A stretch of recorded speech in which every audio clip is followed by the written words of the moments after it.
Boa noite para você. Boa noite. Bem, boa noite, é uma alegria estar aqui com vocês, Gabi, Chico e Rodrigo. Mas olha, eu hoje estou especialmente feliz, primeiro que eu estou vendo que o julgamento está indo bem, mas eu passei, até avisei antes de entrar aqui, eu passei boa parte do meu dia hoje no STJ, no julgamento do caso da 113 Sul, da Adriana Vilela. Então eu ganhei o caso lá, anulamos todo o processo e tal. Então eu vi o relatório, eu vi a sustentação do Paulo Gonet, que eu achei muito técnica. As pessoas reclamam um pouco, porque não estão acostumados com julgamentos criminais.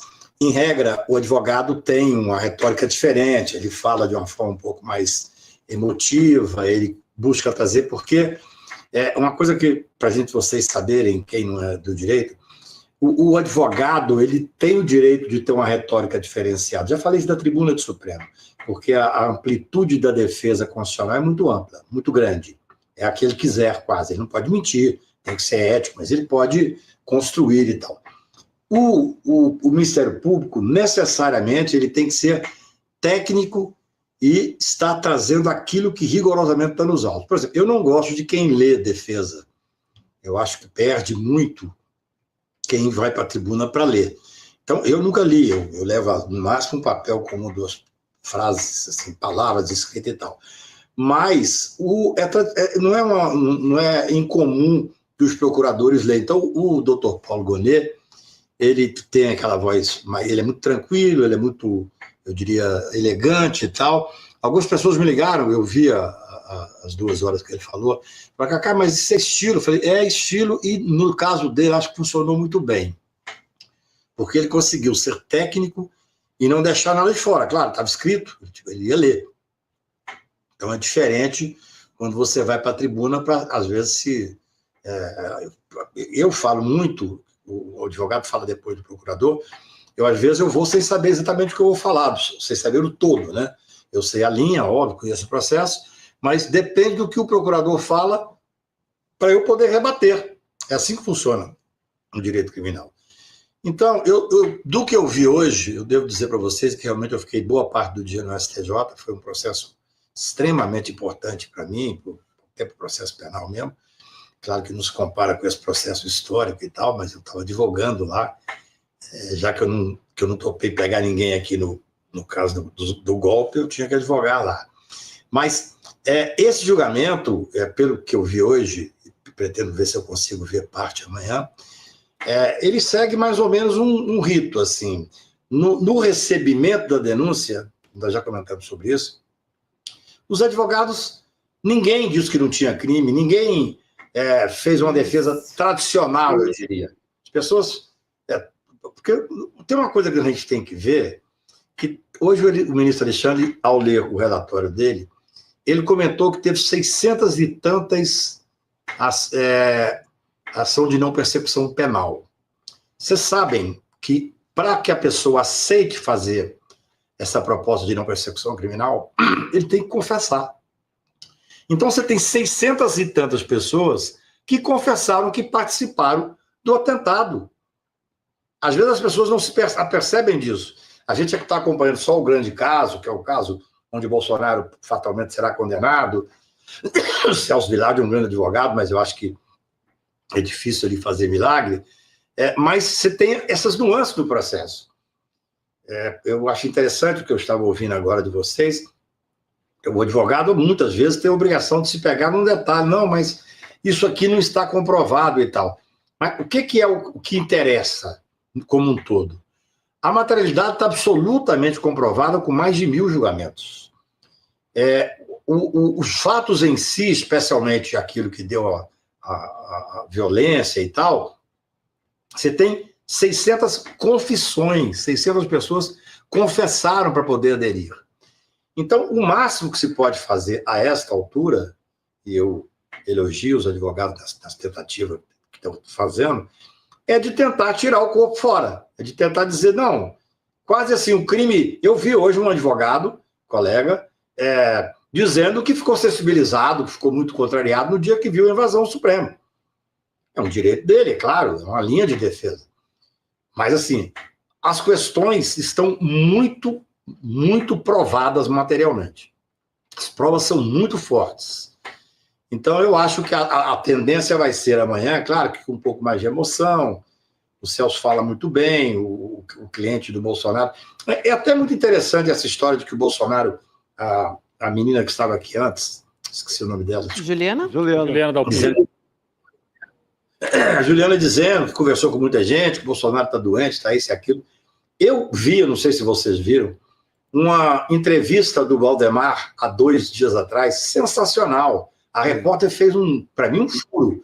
Ela perguntou para ele como é que ele está muito mal, saindo da casa dele. Está péssimo, muito abatido, o problema de saúde dele é muito grave e tal. Aí ela fez uma pergunta interessantíssima, falou assim, quer dizer que ele não teria condições, se fosse elegível, de ser candidato a presidente da República? Ele disse, opa, não. O que está abatendo ele é o fato de estar preso em prisão domiciliar. Ele imediatamente teria condições. Quer dizer, é uma contradição enorme, né? Então, assim, quanto mais gente falando que ele está mal, é porque eu já acho que já é um plano B, né? Que sabem que vai ser condenado, quase certamente, sabem que a regra é aquilo que eu comentei com vocês ontem. Transitou em julgado, ele vai para a Papuda. Na Papuda, até hoje me perguntaram, mas o Supremo não pode, desde logo, determinar a prisão domiciliar, só se no dia do julgamento ele tiver em última condição de saúde. Não vai acontecer isso. A regra é o que eu falei com vocês, vai ser preso, vai para a Papuda, vai entrar com pedido de soltura, o ministro que está executando, não sei se vai ser o Alexandre ou se vai ser um juiz auxiliar, vai mandar ouvir o médico. O que eu comentei, a Papuda vai dizer, não, nós temos condição de tratar. A Papuda não pode assumir a falência do sistema de saúde lá, seria um escândalo. E aí as pessoas vão entregar, os advogados vão entregar os laudos dos médicos particulares. Até brinco, Gabi, que nesse caso, provavelmente os médicos que ele vai pegar, alguns devem ser advogados de boa parte dos ministros do Supremo. Entendeu? Você pega os melhores médicos, é assim que funciona. E aí você tem uma responsabilidade de negar... Oi? Não, acho que ninguém falou nada. Pode seguir, Cacá. De negar um laudo que seja um laudo forte, entendeu? Mas olha, eu não penso que é correto. Claro, cada um olha por um lado. Para mim, se ele vai ou não para a prisão domiciliar, isso é uma discussão posterior, dependendo da saúde dele. O que interessa é cumprir o rito constitucional do devido processo legal e do processo penal democrático que está sendo cumprido. E condenar. Não tem essa... Assim, é claro que nós temos que fazer uma certa emoção no julgamento. Porque esse julgamento, eu como advogado, ele é muito mais emocionante que para vocês, que estão no dia a dia como jornalista e tal. Eu chego lá, vejo a sustentação oral, pô, essa aí não tá boa não, tá esquisita. Aí vou lá, vejo o outro falar, esse ponto aqui é legal, mas está tudo comprovado, entendeu? Então, é interessante, eu vou tentar amanhã ver, eu tenho um despacho com o ministro na hora ainda pela manhã, mas eu quero ver, porque nós temos que chegar no grande momento, que é o voto do ministro Alexandre, né? Com certeza. Esse é o momento onde nós vamos efetivamente chegar num ponto crucial. Claro que as defesas são importantíssimas.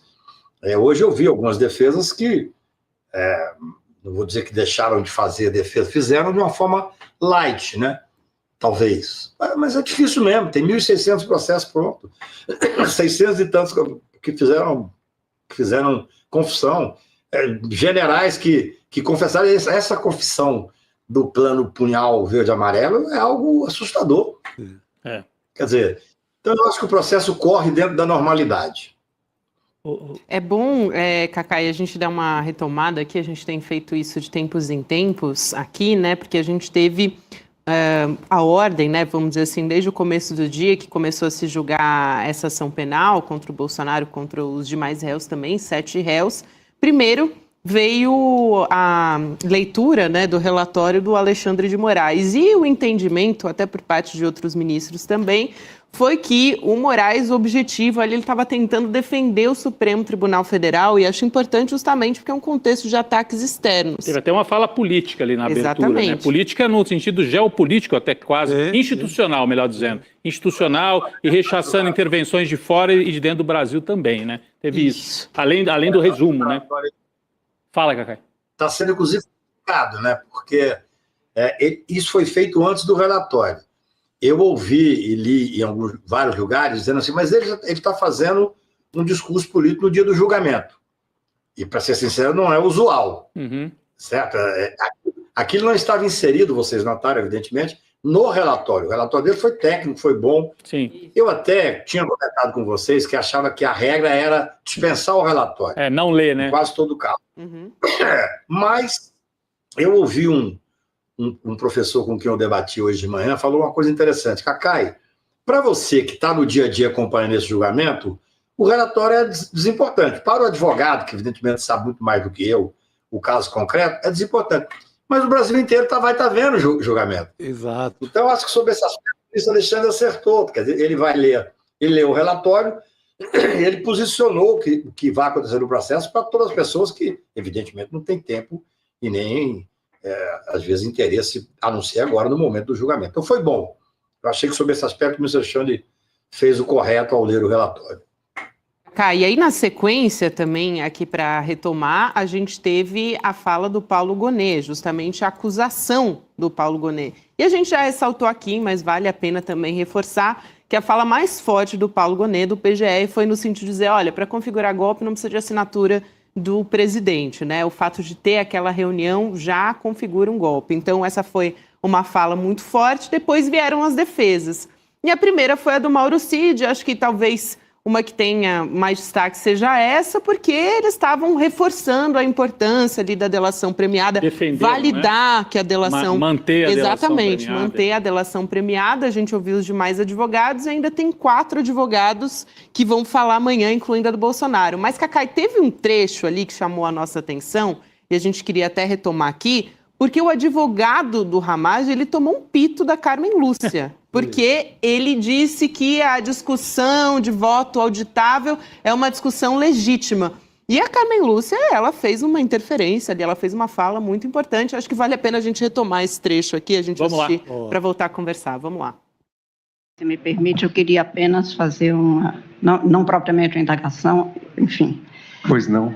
Que o nobre advogado fez muitas referências à inexistência ou que teria havido uma campanha pela eleição auditável, pelo processo auditável, e que isto era algo que foi até objeto de uma proposta de emenda constitucional. Mas Vossa Senhoria sabe a distinção entre processo eleitoral auditável e voto impresso. Sim, excelência. Porque repetiu como se fosse sinônimo, e não é, porque o processo eleitoral é amplamente auditável no Brasil, passamos por uma auditoria, e para que não fique para quem assiste a ideia de que não é auditável. Uma coisa é a eleição com processo auditável, outra coisa é o voto impresso. Eu usei essa expressão, voto auditável, voto impresso, porque nesses textos e nos pronunciamentos de Jair Bolsonaro, esses termos eram repetidos. E ilegítimos. Minha opinião, eu vou falar minha opinião pessoal.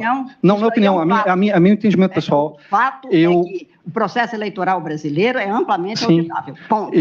Eu conheço profissionalmente a segurança das urnas e essa questão do voto impresso é só em relação à defesa ao que foi dito. Não é a defesa que defende essa ideia. É muito bom porque ela diz, não é uma opinião, né? Não tem nada a ver voto auditável com voto impresso. Não, e bom também que ele reconhece a legitimidade eleitoral. Ele acaba falando que estava usando os termos porque o Bolsonaro usa. Exatamente. O que você achou, Cacai? Eu acho completamente desnecessário essa forma que a ministra usou com ele, porque ela colocou um fato que poderia colocar, mas ela não ouviu praticamente. Agradeço, ele estava no meio da conversa. As pessoas talvez tenham que entender o que significa um ministro supremo estar sentado ali, cuidando de milhões de outras coisas, de processo e tal, e um advogado que está fazendo ostentação na frente do Brasil inteiro e na frente da Supremo Tribunal Federal. Então, eu acho muito, para mim, desnecessário Porque ela não fez uma pergunta e falou assim, eu gostaria de ouvir o senhor sobre isso. Ela foi incisiva, é assim. Quer dizer, ela liquidou o assunto, ela já terminou a discussão. Quer dizer, ele tinha o direito, inclusive, não estou dizendo que ele está certo ou errado, ele tinha o direito, inclusive, de falar assim, não, eu discordo da senhora. E aí, se você chama para uma discussão, eu da tribuna, eu acho até que ele acabou saindo bem no final, que ele colocou essa questão que estão nos processos e tal. Mas eu não gosto muito desse tipo de interpelação, onde o ministro usa autoridade. Não houve quase uma repreensão ao advogado. Eu acho que, no meu ponto de vista, o ideal seria o seguinte, olha, o senhor falou isso, eu penso que é isso, o que é que o senhor quer dizer? É ruim, não precisa ter isso com o advogado que está na tribuna. Vocês não sabem o que é, você está numa tribuna do Supremo Tribunal Federal defendendo um processo desse porte. É uma exposição muito grande do advogado. Então, eu, sinceramente, acho que poderia ter tido um pouco mais de leveza na forma de tratar o advogado da tribuna. Nem o conheço, para ser sincero. Mas, como advogado, eu já andei em muitas tribunas pelo Brasil afora. Aqui só para reforçar, né, porque essa fala da Carmen Lúcia, né, explicando ali o que era um voto auditável, um voto impresso, foi o Paulo Sintra, né, que estava fazendo essa fala durante o julgamento. Ele que estava fazendo a defesa do Ramagem. E aí ela fez essa interrupção durante a fala. Chico, você queria comentar? Nessa mesma defesa, eu quero ressaltar assim, que não vi em momento algum o advogado preocupado com Jair Bolsonaro. Aliás, com nenhum dos advogados. Nenhum advogado, ou seja, reforçando aquilo que o Cacai havia dito. Todo mundo reconhece que o golpe, a tentativa de golpe rolou. Só quer tirar um pouco da cena o seu cliente. O meu cliente estava na antessala, não tinha entrado na sala ainda. O meu cliente fumou, mas não tragou o golpe. É muito nessa linha. Todo mundo nessa linha. Ninguém diz a loucura, o delírio sobre golpe de Estado que nunca aconteceu. Nem o advogado entra nessa. Exatamente. Não é, Cacai? Tem uma coisa, a gente tem conversado sobre isso. E tem um detalhe, assim, os dois pontos principais, na minha visão, como advogado, que vai ser de debater tecnicamente, eu comentei isso com vocês, delação e dosimetria da pena. Quer dizer, por mais que a pessoa seja inteligente, advogado vai fazer uma bela defesa, só se falar que o Bolsonaro era inimputável, não sabia que era presidente da República, estava ali como um turista acidental. Então, assim, você vê, hoje teve um advogado, que eu respeito muito, que gosto dele, até me elogiou da tribuna, ele disse que vai levar cigarro para o Bolsonaro na papuda.